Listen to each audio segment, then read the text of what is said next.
Hello, this is Jamie White, and I'm joined today by my friend and news partner, if you will, Ray Hayes. So, Ray, how's it going? I'm good, man. How you doing? Doing pretty good. Doing pretty good. So this is our Good, good. yeah, this is our first live stream. We'll see how it goes. But we're trying to make this a weekly event where we come on and just talk about a couple of things that are important to the Right. to the fields of diversity and small business. So when we talk about diversity, that can mean for starters like supplier diversity. So how do diverse businesses gain opportunities with corporations? So diverse businesses can be not only minority but also women owned, veteran owned, LGBT, disabled, and even organizations within uh, underutilized locations such as the Small Business Administration's Hub Zone, 8A, and small disadvantaged businesses. So we cover a lot here within that diversity aspect, but also things such as like workforce diversity, diversity as it pertains to religious thought, political thought, science, technology, everything, the whole gambit. So that's essentially what we're covering. But today we're here to talk about diversity in small business and what it'll look like in 4 years. Well, before we get into that, we kind of want to do a little short talk, I guess, if you will, about just a couple of points beforehand, and then we'll get into it. So for starters, and I'll bounce it off for you, Ray, and we could just have a quick conversation about it. But Okay, that's cool. yep. But so President-elect Donald Trump is now President Trump. The inauguration just happened Friday, and so 2 days ago. And because of that, that Indeed, one of the biggest inaugurations in our time. Maybe bigger than President Obama. You don't know. oh man, Alternative facts, my brother. that that's a great way to start this.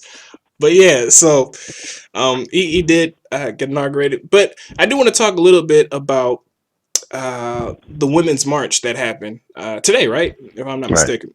Yep, No, yesterday, yesterday. throughout the Yesterday. world, Yeah. Spain, Germany, everywhere.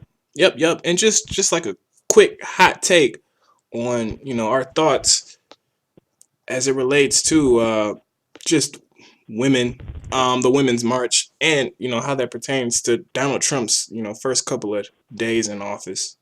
So just give us your thoughts on that, Ray, and kind of how do you feel about this worldwide transformational march? I definitely amend the march because it brought about tons of women, men, and people with disabilities as well. I'm not sure if you knew, but there were tons of not just women, but like I said, people with disabilities at this march as well. And they spoke out against President Trump. And they wanted their concerns to be heard. And they wanted to be heard. They wanted it to be heard on a broad scale to show that we are together in a form of unity to let you know we will not tolerate uh, any sexist remarks, racist remarks, uh, any remarks of negativity toward people with disabilities. It will not be accepted. And the march, I mean, it was needed.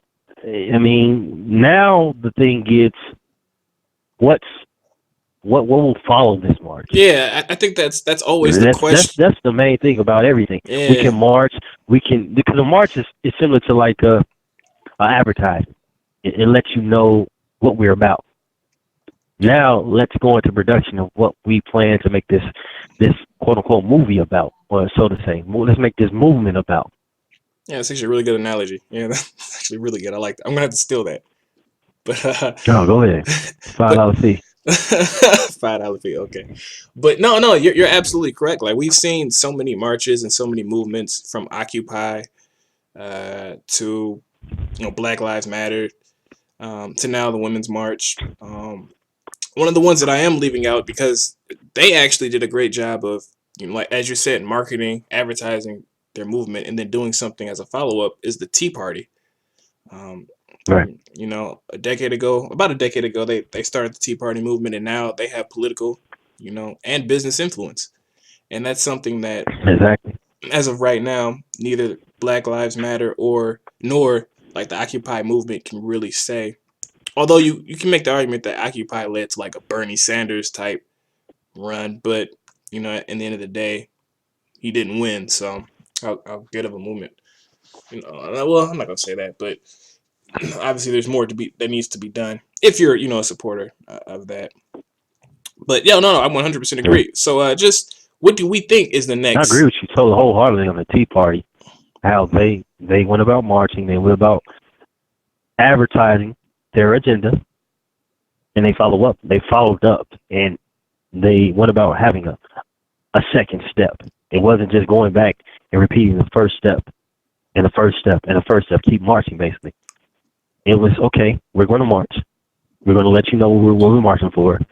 Now we're going to get into the political seats. We're going to go about changing the whole program up. Yeah, And you can like it or not. I mean, they were very effective. no, yeah, like Ted Cruz, prime example. yeah, exactly. I 100% agree. It's kind of like I do feel that if you're in a movement like that, if your first march is if you're doing the same march 5 years from now that you were in year one without any like zero change, like you're doing something wrong. um Yeah, and it's a problem. yeah, there should definitely be progress, but like you said, this is a great first step. uh Hopefully we get a sense of exactly what their goals are once doing the march. And they're doing, people who support it and are leading that, are definitely doing interviews right now and getting their message out on exactly what they hope to accomplish. But hopefully that gets But fleshed you out a know little what, more. Jamie? Oh, what's going I'm on? sorry. No, you can go ahead. No, I was gonna say one thing that was very encouraging about the march is it wasn't just the average American citizen at the march. You did have women that were representing the Democratic Party who had Senate positions or were in the House of Representatives. They had political positions. So there is a there is a I mean a great chance that we will see more uh, of a coalition of women making their voices heard, not just through a march. So I mean that was definitely encouraging. I mean you had Elizabeth Warren at the march. Uh, you had a ton of people at the march. I mean in different arenas of our culture. I mean business, entertainment, and like I said, politics. So it's encouraging to see that. And if you have power uh, supporting you, things can change. Power and money Yeah, and influence. no, you're 100% right. Like that's how you effectively enact change. So um Mhm. yep. So but it's around 3 o'clock now, Eastern Standard Time. So, that was kind of like the pre-conversation, just our thoughts on some of the latest news that we feel we have to talk about before we get into the main topic. But I feel like now we're here, so let's go ahead and let's tackle this big issue, which is in 4 years, what will diversity in small business look like? It's a pretty interesting question, right? So before we get into the 4 years, we kind of have to talk about what we've seen day one of the Trump administration. I don't know if you've seen this, but have you seen the like news outlets talking about the change in Donald Trump's website?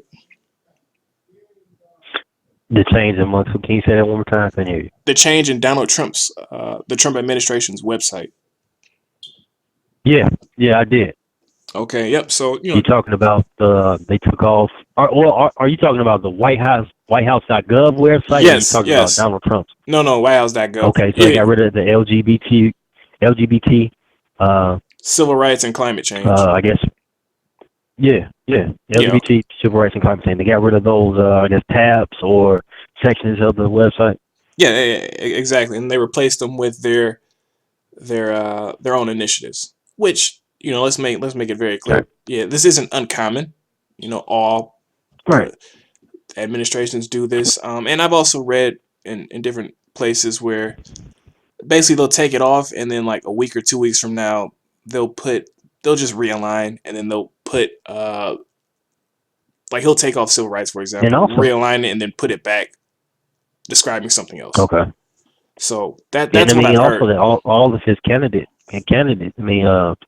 members of his cabinet haven't been chosen. So maybe he's waiting for his cabinet members to be after they've been vetted and confirmed. Maybe he's waiting for that before he adds something new to the website. Yeah, I mean, yeah, exactly. another thing. Yeah, so that is still going to undergo, from what I've heard in the past, when you're dealing with past changes in administrations, that's going to be continuing to change for the next couple of weeks, especially. So, it is alarming that he took off Hmm. those tabs. It's very alarming, but again, from what I've read, it's still undergoing changes. So let's see where that goes. But definitely keep an eye out for it if you're a person who is very serious and passionate about those policies. So definitely keep an eye on it. But uh, I wouldn't make pass judgment yet. Trust me, it's 4 years. You're gonna have a lot of time to pass judgment um, on President Trump. Right. You can wait a couple Yeah. of weeks. But yep. Yeah. Then another thing, Jamie. Let's say this. Okay. They took it off the site, but if I want to say, I'm gonna give him benefit of the doubt. If you want to learn more about some of his initiatives or the people representing his diversity coalition, go to ndctrump.com, the National Diversity Coalition for Donald Trump. You can find out more about who they are and some of their platforms and what they plan to do. So, Have you gone to that website? I actually have.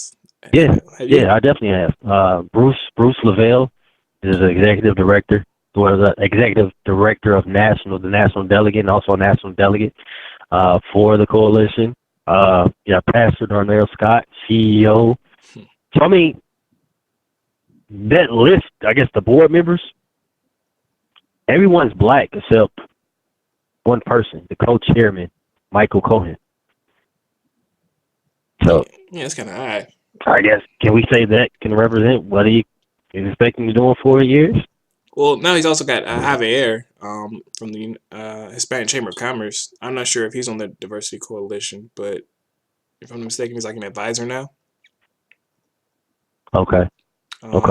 Yeah, so I don't know, but that's somebody else who's like in addition to people, I guess, having says on in terms of that diversity piece. But yeah. So let's talk a little bit about that website, just real quick. I've read it, and definitely go and check it out if you have not. But to me, to be completely honest, Definitely. yeah, it's a little bit generic. Um, like It's who? Say it again? generic. It's basically like the rest of Oh, what were you about to say? no, I was definitely agree with you. It's definitely generic. Yeah, like Somewhat kind of comical as well. yeah, because it's No basically offense, but it is. I mean, no. Trust me, I understand where you're coming from. It's basically like the rest of his platforms, which is I'm gonna make America great again. I'm gonna make Black America or whatever enter minority category here yeah. great again, and it's not really any specifics. Right. It's very generic. So just keep that in mind when you're going there, I But like guess. you said, Jamie, before we got on the call, before we got on the live stream, you brought up the fact that Donald Trump said it himself. Why would he change now? Everything he's talked about has been, I mean, he hasn't given any full details of what he plans to do about anything really. Right. So why would he change anything now? Yeah. That's a worrisome. You're right. I did say that before we hopped on this live stream, but that's also a little bit worrisome. Why would he do anything for minority America, if you will, if he knows that they didn't vote for him? Yeah, I mean, definitely. But let's say this, Jamie. When you go to the site, ndcfortrump.com, I'm just saying it for everybody can go check it out and make sure we're not putting out any fake news. So the advisors, when you look at the advisors, like the list of advisors, have you looked at that, Jamie? For Trump.com. What do you mean? Keep going. Keep going. What are you getting at? No, the list of advisors. And the reason I said it was comical. I'm sorry to kind of going off the top, but it was comical because when you look at the list of advisors on the coalition site, the diversity coalition site for Trump, there's like pictures of different people of minority background, and it says like one, Pastor James Davis, African American pastor for Trump. Then it goes on to say Sonia Elizabeth, Arab American for Trump, and it goes on and on like Asian American for Trump. A Muslim for Trump. It's kind of like, what? I mean, that's why I said it's kind of comical. Okay, I haven't seen like, this. It's like, are we serious? Oh, like, you have the pictures. The pictures, yeah. Pictures can say 1,000 words, but you have no message behind or a mission or a vision of what fully you're planning to do. Okay, yeah, I can't comment on that. I haven't seen it. That sounds I mean, I guess I get what he's getting at. He wants to show that he's getting support from everybody, but yeah, that's very odd. I mean, hey, that's him. But let's get into this whole in 4 years, because we've been spending a lot of time on diversity, and zero time on small business, which the Linda McMahon piece. Let's go real quick on Linda McMahon as well, before we get into how do we feel in 4 years. But so for those not aware, Linda McMahon was announced as the Small Business Administration's or the head of the Small Business Administration, SBA. So what that means is she will be in charge of enacting policies for the SBA, which will have a major influence on essentially all small businesses in America. Yes, if you are familiar with the last name McMahon, yes, she is related to Vince McMahon, the CEO and owner of. Actually, I don't know if he's CEO anymore, but he is the owner of the World Wrestling Entertainment. Yes, the one with Hulk Hogan and Stone Cold and Shawn Michaels and The Rock, and Donald Trump, yeah, The Rock, and all that. Yeah. So, yep. So, reasoning according to Donald Trump is because she helped a small business, which WWE was at the time, become a major corporation. I haven't followed her business savviness, so I don't know exactly how much influence she had in it becoming such a large conglomerate. I know for a time, I believe she was I don't want to misspeak on that, but she had a very high position in the WWE for I want to say almost a decade, maybe even a little bit more. Yeah, over a decade. Yeah. Yep. So she she has run a business, a very successful business. So she does have never take that away from somebody who's run like a million or $1 billion business. So she does know what she's doing in that regards. If she knows the plights of small businesses, we're not so sure. The one thing that I will say, and I looked this up because I just wanted to find out more information about her. Linda McMahon is very, very passionate about women-owned businesses. Extremely passionate. Right. She's a member of a couple of organizations where that's essentially their platform, which is increase the representation of women-owned businesses in America. So if you are a woman-owned business, you should be jumping for joy because she's been passionate about it for the past 5-10 years, and there's absolutely no reason to think that she would just let up on that. So, great day if you're a woman, small business. There are also programs that are designed to help women-owned small businesses in the SBA. So I expect those to get a lot more Hmm. influence, as well as the different other pieces. So I just wanted to talk about that before we travel into the future. So with that being said, And also, um, I want to point it out too, James. She has no, similar to Trump, no political experience as well. that's So I mean, she I mean, did well, run. she ran for Yeah. positions, but she lost both times. See, I don't know if she maybe volunteered somewhere, or I don't know exactly her political dealings. I don't know if she was maybe a member or had a partnership with the lobbying. I don't know. I don't know. But No, yeah, right. She has not. She has never served public office. You are completely right in that regard. You are right. So because of that, you know, we'll see how much that has an effect on. I'm not too worried about that since she's the SBA head, not having right. political experience. I am a little worried about Donald Trump not having political experience as the head of state, but for her, I think she'll be fine.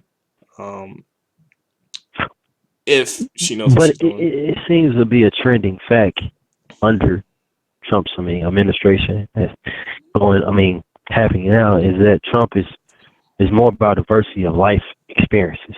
Well, I mean, that's a topic for a different day. In Okay, terms of no, go ahead, go ahead. who we appoint in the cabinet, and whether they're qualified or not. But uh, I do want to get on into this and travel to the future that I've been talking about. In 4 years, what will diversity in small business look like? So since we're here, so in 4 years it will be 2000, basically 2020, end of 2020, beginning of Right. 2021.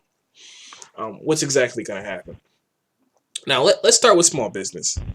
Uh, just because it's,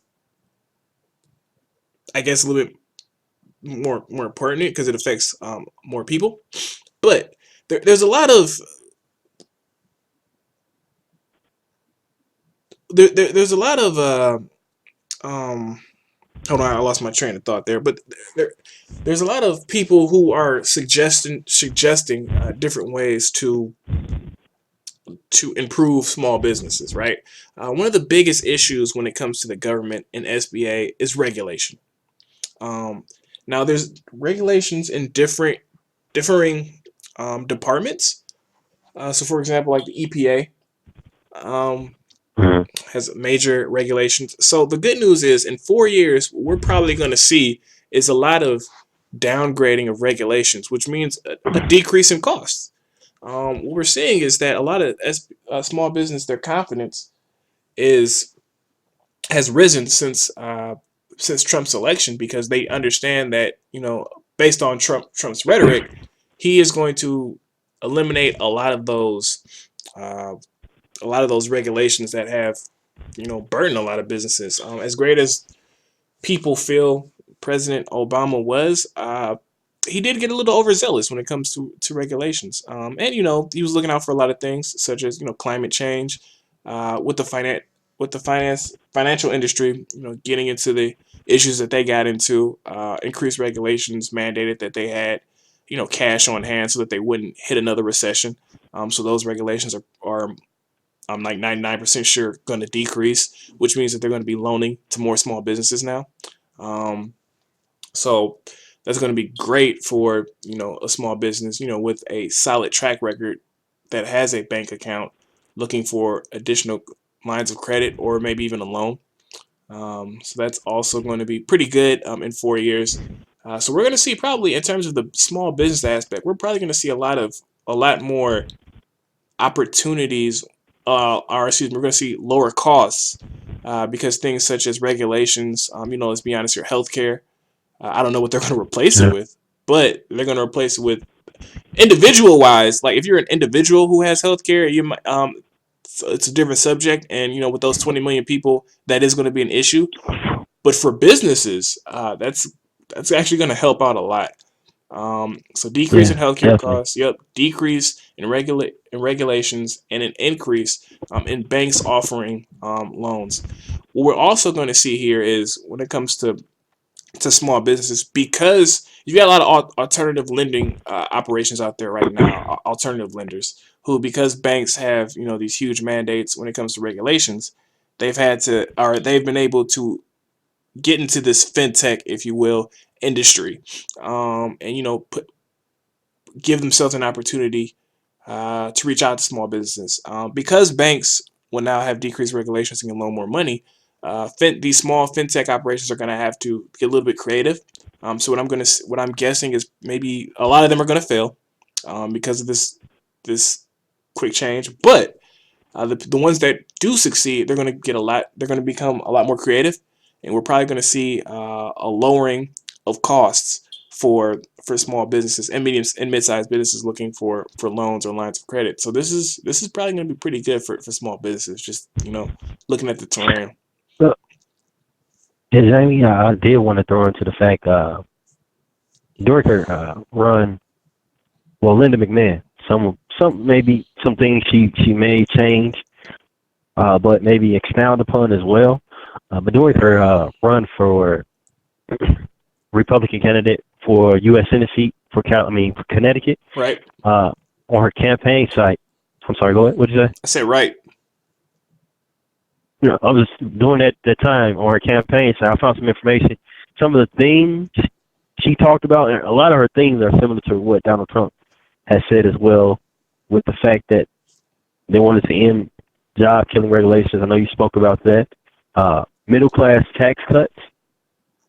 Now, this was in 2012, but she stated that she was going to cut the middle class rate from 25% of tax to 15%.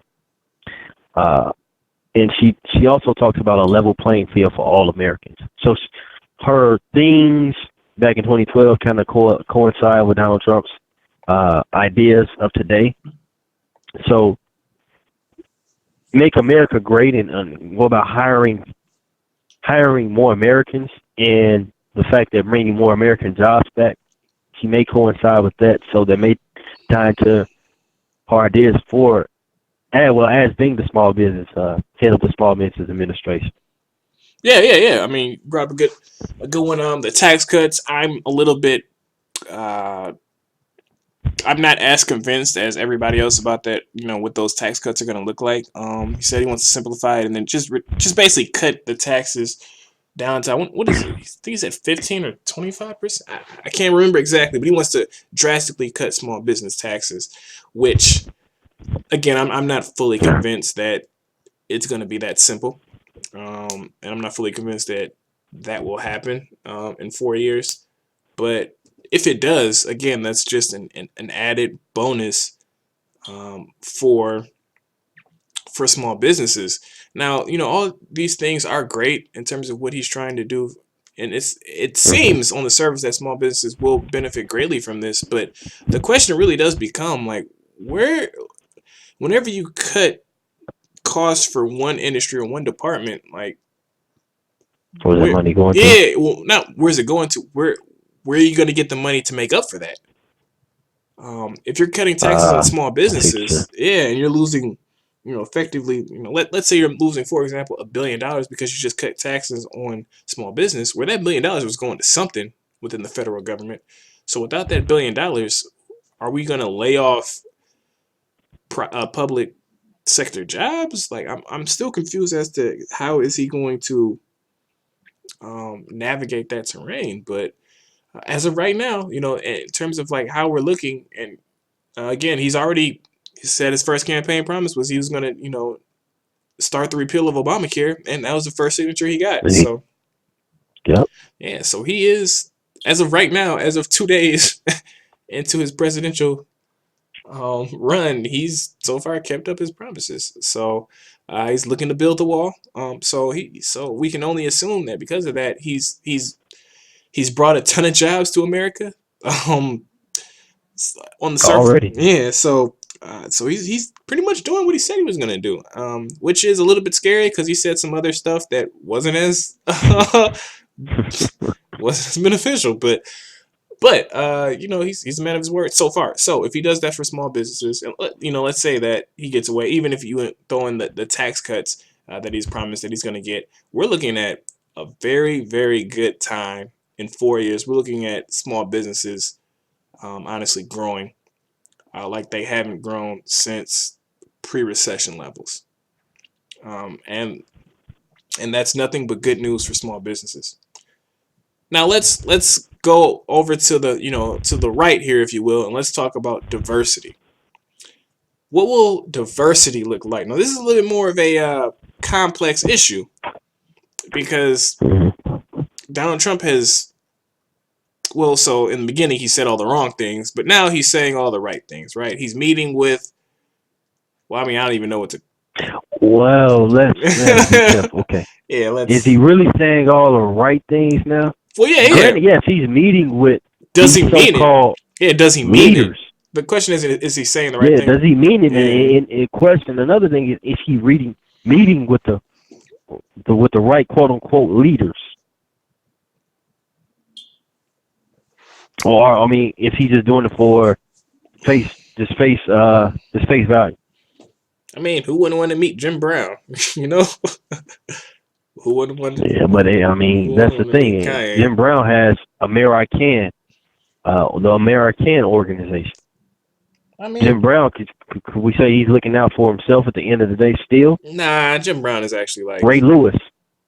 I don't know about Ray Lewis, but Jim don't question Jim Brown's track record. He's Oh pro no, black. I'm not. No. I'm not questioning his track record. I'm not saying he shouldn't be doing this and that. You just Jim said Brown, he's a grown man. He you can just do said what he is he? wants to do, and the fact that But you just said is he's he doing looking? something that But he thinks is beneficial to not only him but future generation of many Americans, white, black, Asian, no matter what, he thinks it's beneficial. right. So I'm not questioning his what he's done, but I am questioning the fact that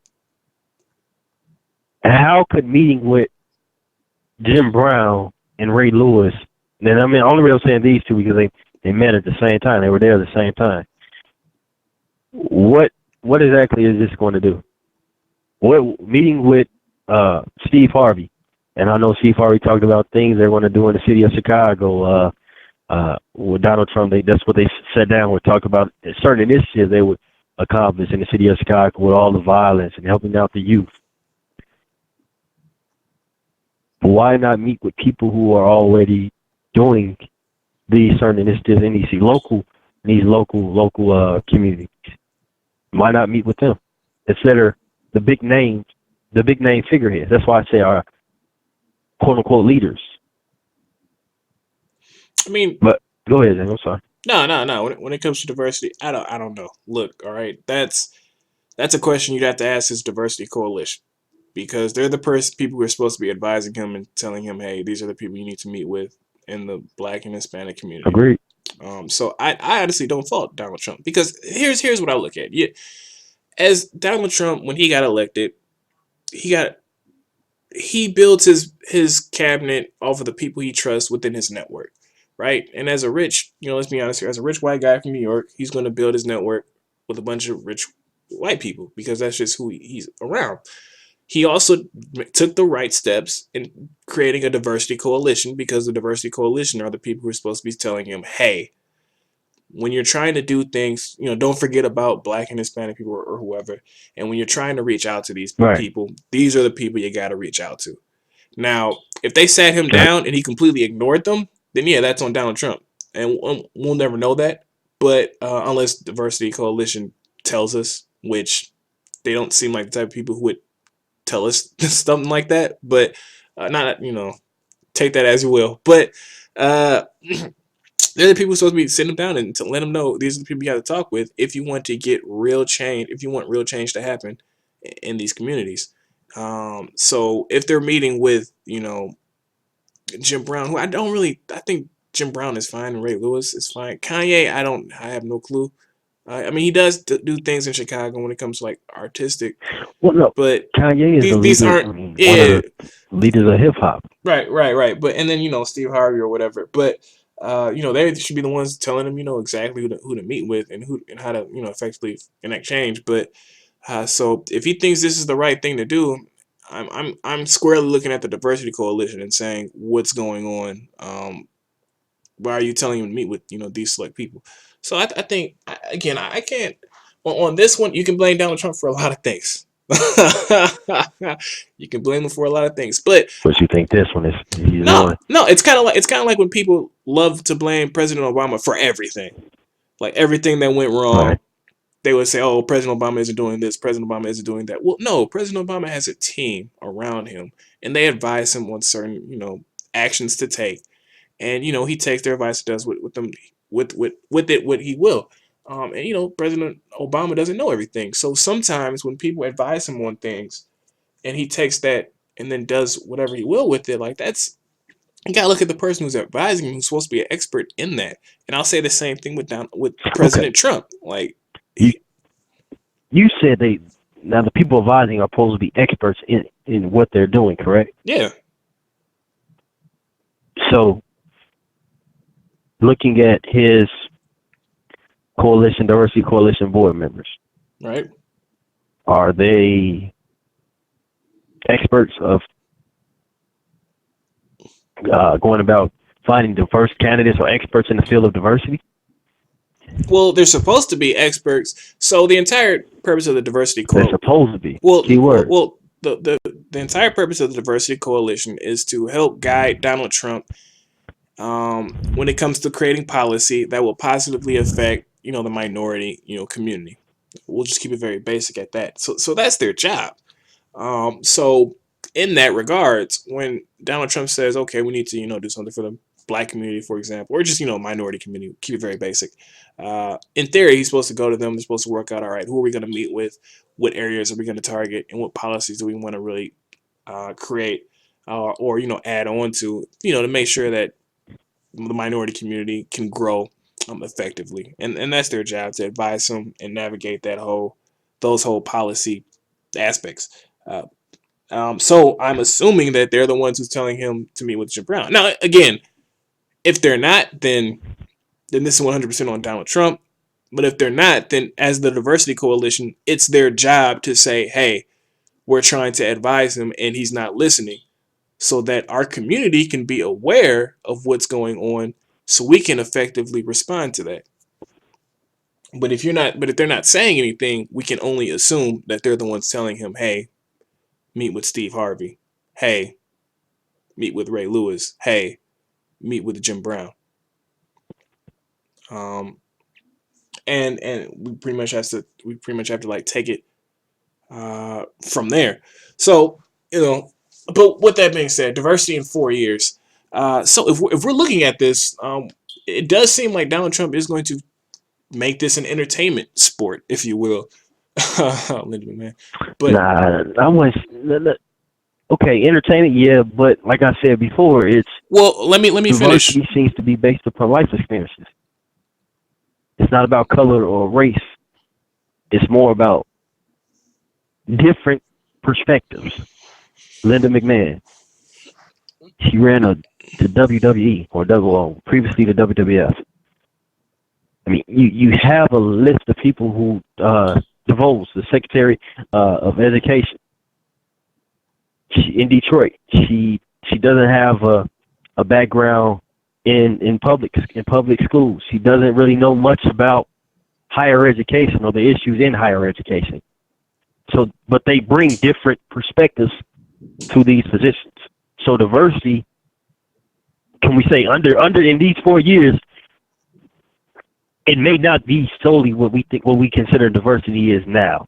Where when we look about gender, ethnicity, and disability or veterans, it's not about that. It's more about the life experiences. And that under the Trump administration, these next 4 years, we can look solely at, hey, what different journeys did this person go on in life? Not about their skin color or their gender or their socioeconomical status or something like that. I mean, that's a very so I get what you're saying. In theory, that sounds good, but that's I mean, then taking that stance is exactly how you get the Donald Trump cabinet, right? A bunch of rich people, but they've all had different rich experiences, Exactly. Yeah. right? So that's and you may be right And about that. another thing, Jamie, I wanted to point it out. I'm not sure if you know, but in the last 30 years, this is the first time in 30 years that there will be there in the cabinet positions a Latino will not be represented. Oh, really? They don't have any Latinos? No, out of the 13 of the 16 official cabinet positions for the Trump administration are all white men. I mean, they're not all white men. That's not true. Ben Carson. Huh? 13 of the 16 Oh, 13 of the 16. I mean, official cabinet positions are white men. I mean that might be true. I'm not knocking anything. I'm just saying. I'm just throwing that out there. Just throwing these statistics out there. I mean, according to But the Trump administration, they went go with ahead. the best candidate, and they didn't look at race. Yeah, I mean, and the White House Spence Spicer, the current White House spokesperson, stated that you can expect to see more diversity picks in lower level positions, which consists of 5,000 positions. So we may not see all the diverse candidates coming on board now, but within the coming months, maybe these will actually be factual statements that the spokesperson is saying that we will see more diversity picks in the lower level positions.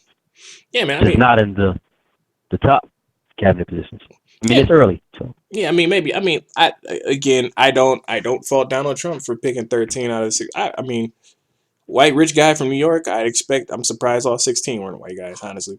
Um, yeah, that's my network. yeah, exactly. But Yeah, that's his network. He's not the type. When he ran his platform, he pretty much let you know what he's gonna do.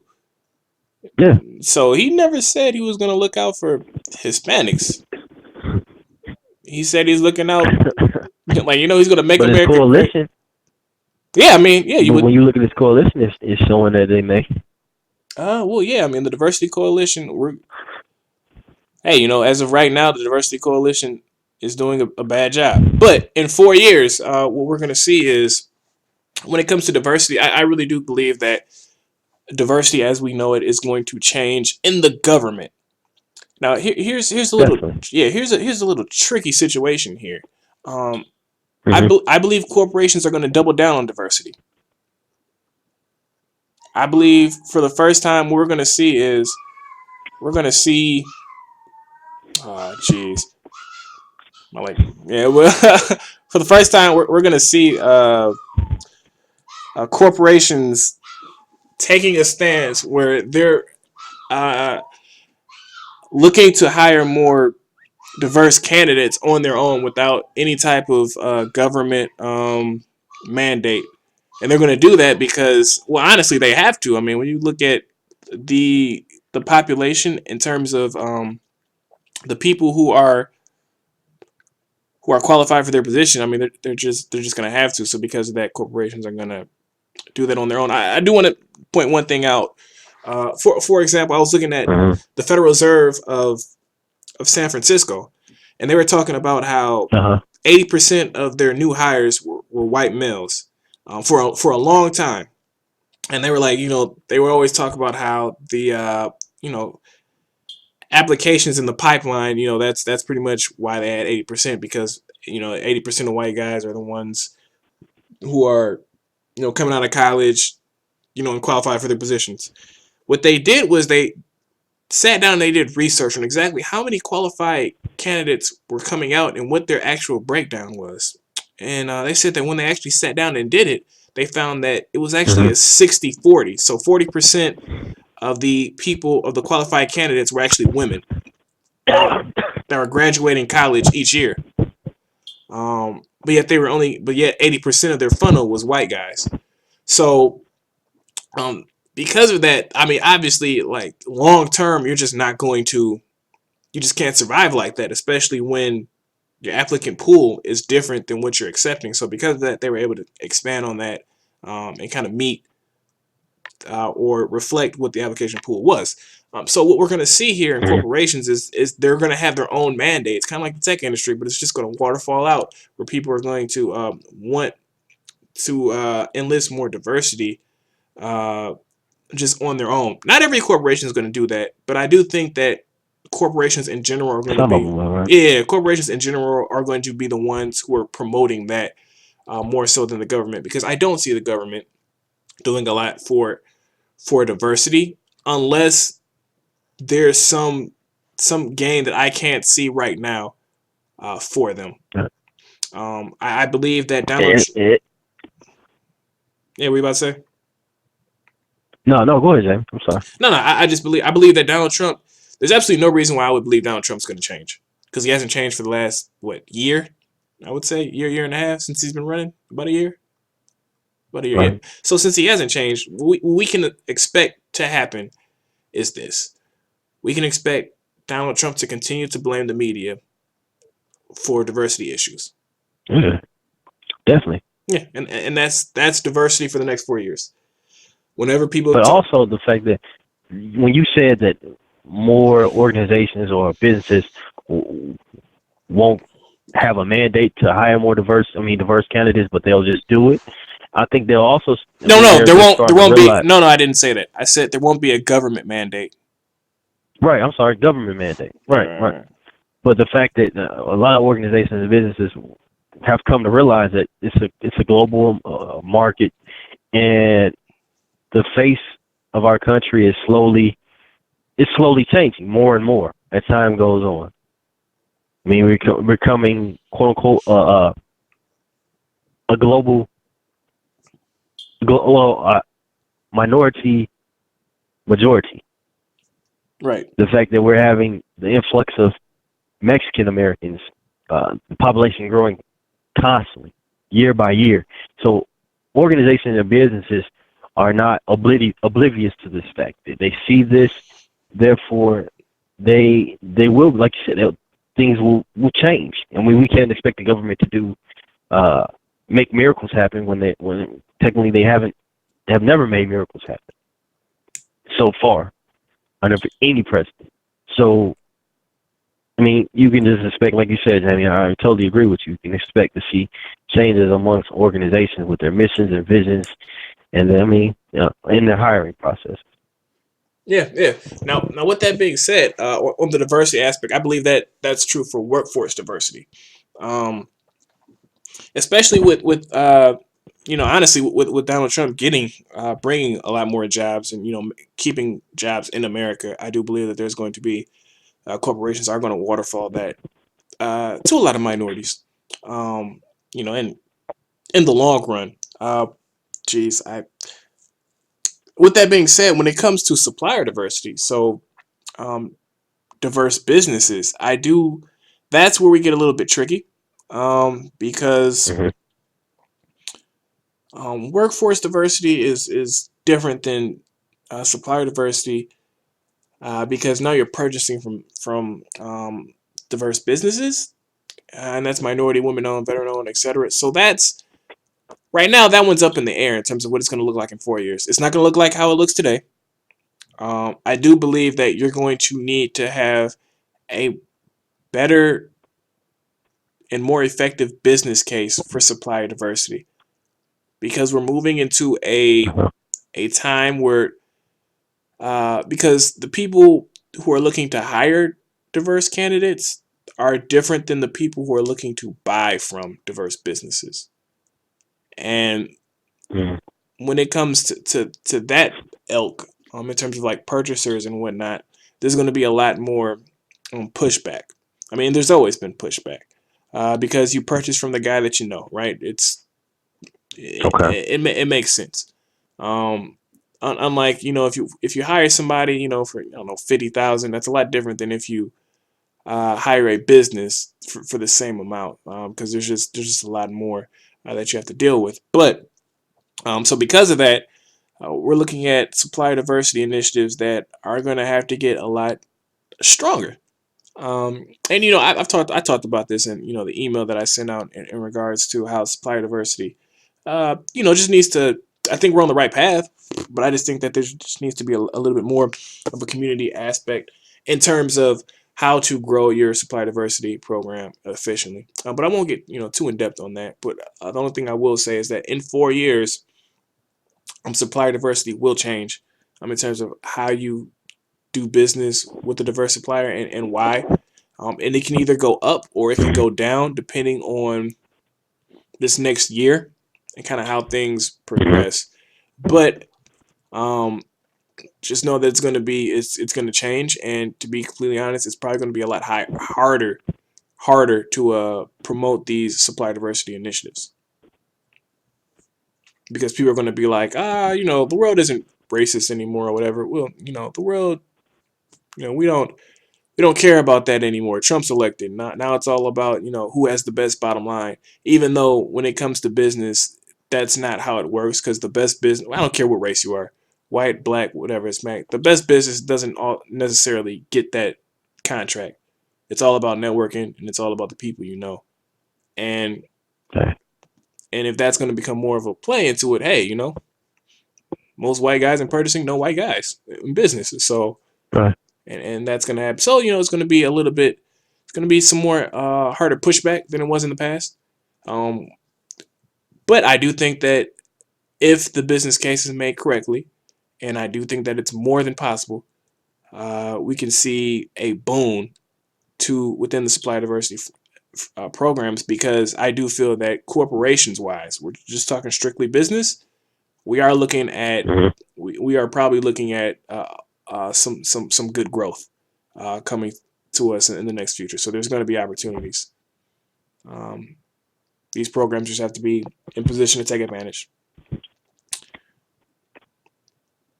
So yeah, that's Mhm. pretty much it from me. 30, 45 minute, I guess, talk about diversity in small business in 4 years. In 4 years, I think we can all both agree small business are looking at a very nice growth at the end of this 4 years under a Trump administration. However, diversity, we're looking at it's going to be less of a government initiative and more of a Definitely. private sector corporation promotion if it is to be effective.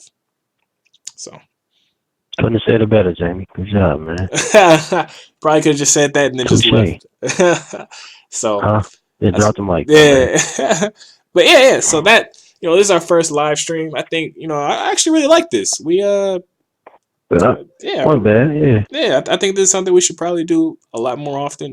Maybe just once a week. Come on, talk about our thoughts on some things, um, and then kind of go from there. But yeah, I really like this first time. And I hope that you all enjoyed it, and I hope that you all come back next week when we discuss couple one thing that we were considering discussing is Black Lives Matter and the Trump administration. But we'll talk about it and we'll see if Dun, dun, dun, dun. yeah, It's like a hot topic. yeah, exactly. Yeah. So we'll talk about it and we'll see exactly where we want to go with that. But yeah, so thank you for your time. As always, check us out. We're at Supplier TY, so supplierty.com, and suppliertynews.com. Check us out, and if you have any questions, feel free to contact us. We're always up for responding. So thank you for your time, and have a great day. Have a great day. Go Falcons, everybody. Wow.